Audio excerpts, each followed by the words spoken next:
listening to the Art of Homeschooling podcast, where we help parents cultivate creativity and connection at home. I'm your host, Jean Miller, and here on this podcast, you'll find stories and inspiration to bring you the confidence you need to make homeschooling work for your family. Let's begin.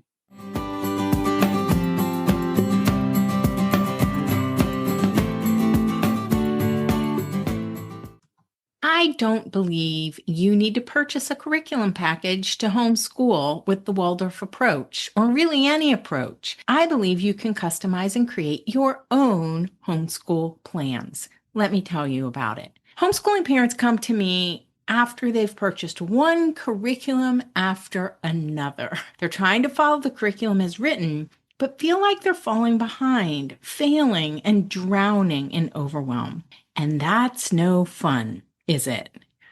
That happened to me, too, as a homeschooling mama of 3. At first, there was no Waldorf curriculum available for homeschooling parents back in the day when we started homeschooling. But after a few years, I purchased my first curriculum, and then I purchased another. I kept thinking, maybe I just need to find a different curriculum and that one will work. But then it didn't.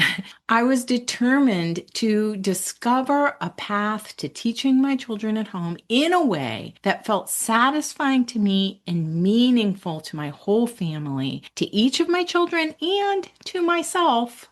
I loved the Waldorf approach, but it felt kind of mysterious and out of reach or something. I wanted and needed to understand the approach, but then also make it my own.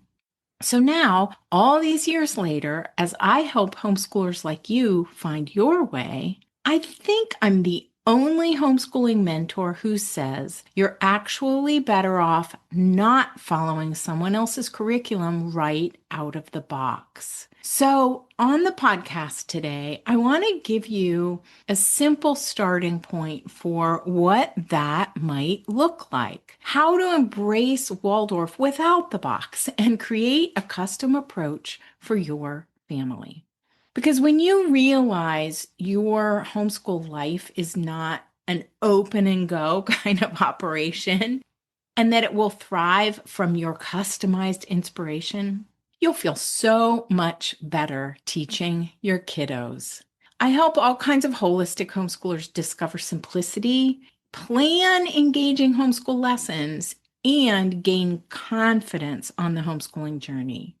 And the fact is, you're more likely to gain confidence by designing your own lessons and finding out what works for you and your children than you are relying on a quote-unquote expert and trying to follow their plan.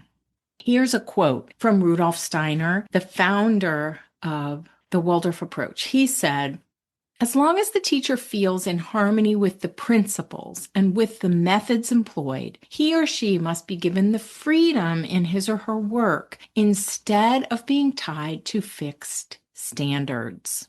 In the teacher's seminar in 1919, when Rudolf Steiner was training the teachers for the very first Waldorf school, he asked them to look at the children in their classroom, the children before them, and bring them what they need, what those particular children need. He wanted every teacher to craft their own curriculum and lessons for the particular children they were working with. He did not write down a curriculum. And when we first started homeschooling, that was why you couldn't purchase curriculum, because the idea was that we would all create our own based on the children we were working with.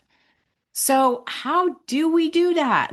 How do we create a custom approach for our family? Here you go. 3 steps to Waldorf homeschooling without the box. Number 1, understand the key principles of the Waldorf approach. Here's my short description of the Waldorf approach. I call it my elevator pitch for Waldorf, and it goes like this. Waldorf education is a developmental approach to learning that incorporates rhythm and the lively arts into all the lessons. That's packed, right? I realize that. But in that one sentence, you really can begin to understand the key principles to the Waldorf method. And this is a really good place to start. Okay, number two, look at your year or month and make some decisions for your homeschool before you consult any curriculum package that you may have. For example, choose your next block topic or topics if you have multiple ages, along with what skills you want to help each of your children make progress in or work on, and then find the resources you need for those topics and skills. Number three, that's all done before you plan out any details of a lesson. The lessons themselves then are going to bring together stories and the lively arts like movement and music, drama and poetry, painting, drawing, and modeling. You don't have to do them all at once, but you're going to bring those into the lessons to help build them out and create engaging experiences. And then you can record the learning, have your children record their learning in main lesson books, blank books where your children illustrate and write about what they're learning. Those are the 3 steps to Waldorf without the box. Here's just one little example of how you can make Waldorf your own. Many of us hear or have heard, especially when we first come to Waldorf, that you're supposed to memorize all the stories. Well, here's the truth. You can read stories instead of telling them. You can tell tiny stories to your little ones in the early years, perhaps about Sally the squirrel who lives in the pine tree in your front yard, or about little Joey who has a hard time waiting his turn. And you can also find high quality, carefully chosen books to read aloud that spark the imagination. Storytelling is one of the lively arts, and we use story to introduce new concepts to our children. And storytelling includes both stories you tell by heart, as well as wonderful books, storytelling by others. Even Rudolf Steiner himself talked about both telling stories from memory as well as reading stories to children.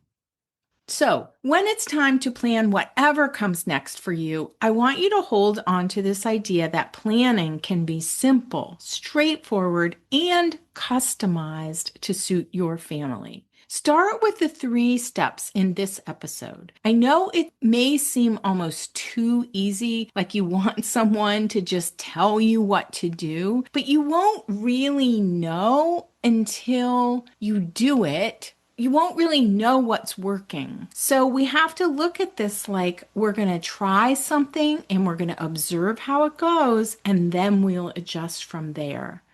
But you really don't want to spend tons of time obsessing over which curriculum to buy or which story to read. And if you have more than one child in more than one grade, it's enough to make you want to go out and buy dull, boring workbooks, right? Or stay up until 2 a.m. searching and searching for the next best thing. If you've spent too many late nights exploring resources and searching for what to do next for your main lesson block, that's totally normal, but it doesn't have to be your normal anymore. Your homeschool planning can be flexible. This is what I was craving myself and why I created specific steps to help me put together my own curriculum. I now show overwhelmed parents like you how to apply these steps to your homeschool in a masterclass called Plan It Out. So you can go from second guessing yourself to feeling prepared and excited about the year ahead with a system you can use year after year. Every summer, I go through this process with the members of Inspired at Home to help them prepare for the year ahead. We walk through these planning steps that I created for myself during my 25 years of homeschooling, and parents say things like, "What an incredible resource," and "exactly what I needed." I even have parents in the Inspired at Home community who've been doing this with me for 5 or 6 years, maybe 7 years. At this point. If you want to join us this summer in June and July, just go to artofhomeschooling.com/inspired at home. And I'll also put the link in the show notes for this episode.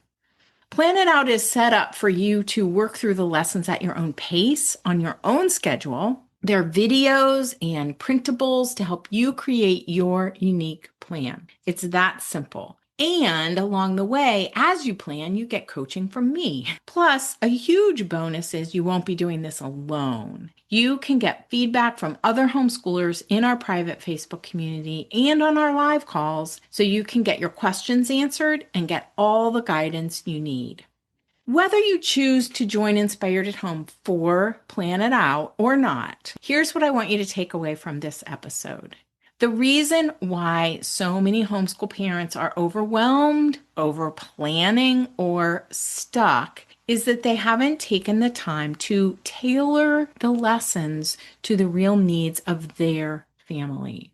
Just like I was doing early on, we think that following someone else's plan is the answer because we believe they know better than we do or have more experience than we do.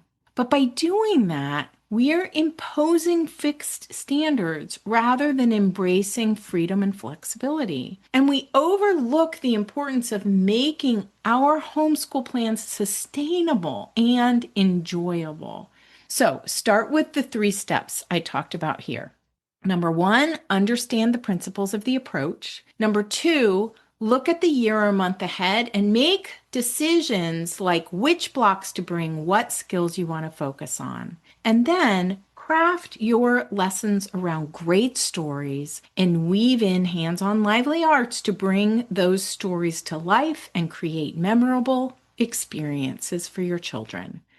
Because really, homeschooling involves embracing these key principles along with a little technique, a generous stroke of creativity, a dab of patience, and a big swirl of love to pull it all together. Thank you so much for all you do. And don't forget, you can find the show notes at artofhomeschooling.com/episode 229. See you next time. That's all for today, my friend. But here's what I want you to remember. Rather than perfection, let's focus on connection. Thanks so much for listening, and I'll see you on the next episode of the Art of Homeschooling podcast.